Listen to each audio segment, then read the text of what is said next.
Hi, I'm Miles Coulam and this is my Japanese village model, currently at Bristol Brick Show. So we'll start down here in the corner. So these are my little Japanese rice fields that they tend to grow rice on, the little farmers. I really like the little wall design here, the fact that none of them are straight and they curve using the new 1x2 plate. Yeah, it's a very useful piece, that. Yeah, it's different. So they used to use sort of the cylinder bricks, but now the plates are here, you can bend and do a bit more detail with them, which is kind of the original inspiration for building the rice fields in the first place, was kind of wanting to build these curved walls to go with them. So this was the original inspiration for the whole model? For most of the model, yeah.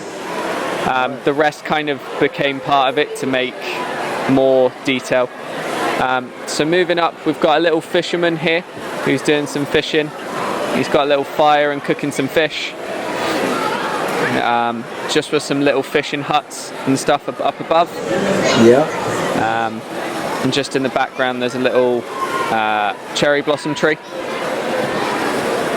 one of many cherry blossom trees. I quite enjoyed building the trees, actually.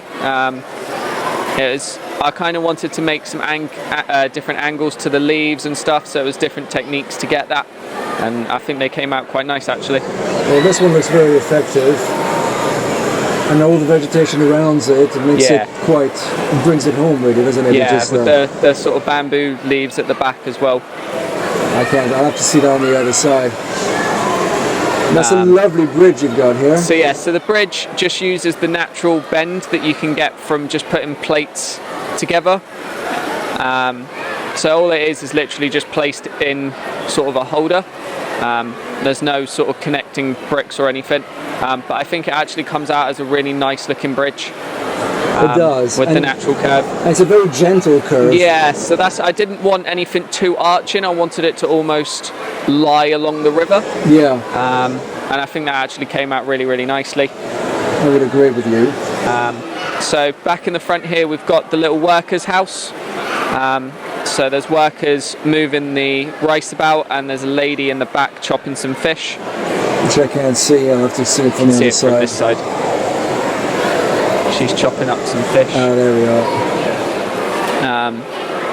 So actually, I really enjoyed building this house. The roof was one of my favourite bits. I wanted to do a bit of a different technique for the roofs. So this roof, I used chairs turned upside down. Oh, that's genius. I can see that. You can see that just at the top there, the underside of the top chair. So yeah, and I quite enjoyed doing all the greebling on the house to make it look sort of old and wooden. It almost looks like it's going to collapse, doesn't it? Yeah, but I kind of thought that I forgot to mention as well, there's wands in the window. The wands, I'm not sure you can see it too well. Just about. There we go. The windows are made out of wands. Oh, still attached? Yeah, still attached to the spoke to make them kind of look a bit like bars. Very clever. Wooden bars. So moving down, you've got sort of the rest of the vegetation, so more cherry blossom trees, and vines? Some vines and some vegetation. I do quite enjoy sort of building natural stuff, using the leaves and seeing what different sort of things like you can make. So this was quite good fun for me. I remember when I saw your previous mark with poison ivy, and there was a lot of vegetation. So that was again the same, where I quite enjoyed doing that. So a lot of sort of tips were learnt with that one, and then I sort of transferred them into this one. Yeah, because this looks quite tropical, doesn't it? Like quite sort of almost out of control vegetation. Yeah, that's kind of why I wanted it to look like it's overgrown. It doesn't. It's natural, but people sort of walk through it. So the path is where people walk through it. Yes. And you can sort of see it where the stones have been dragged through. And then the only other tree I quite want to point out is the fact these two. So this one has a minifigure tree man as a base. I'm trying to see if I can see that.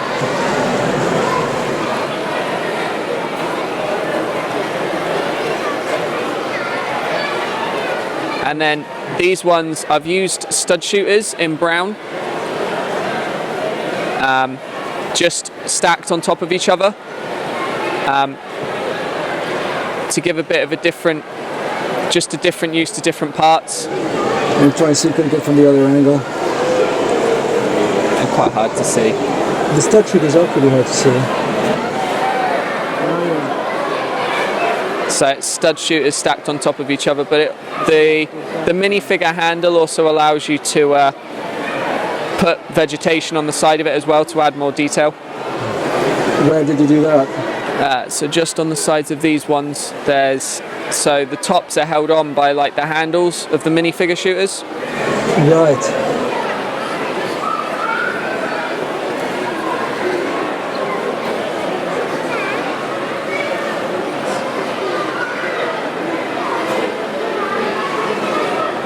I hope I got that, but it's hard to see. Maybe. Anyway, so moving down to the final bit at the bottom, so you've got just where the final little villagers are leaving, so they're moving corn with the cow and cart.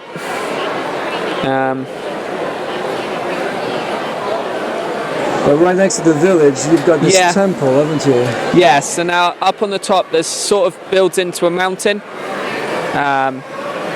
So this is sort of the back portion of the model where there's this staircase up to the top of this, almost like a temple sort of training ground. Yeah.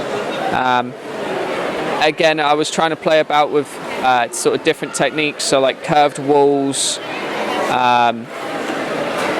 and stuff like that. That's where you use the 1x1 rounds. Yeah, so this is the original technique for sort of making curved walls, whereas those new plates have come out, so that's something a bit different.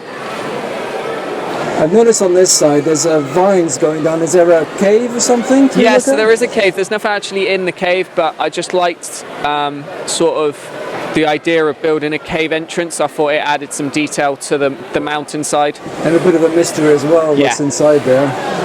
And a waterfall, which looks very nice from this angle.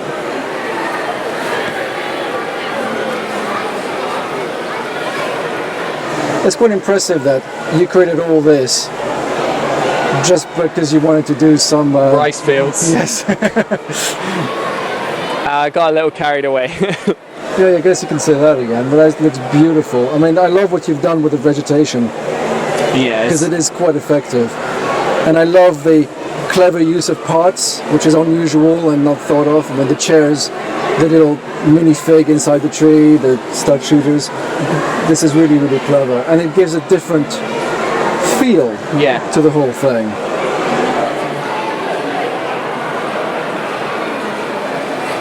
Well, thanks a lot for showing me around. No worries. I'm very impressed. Thank you.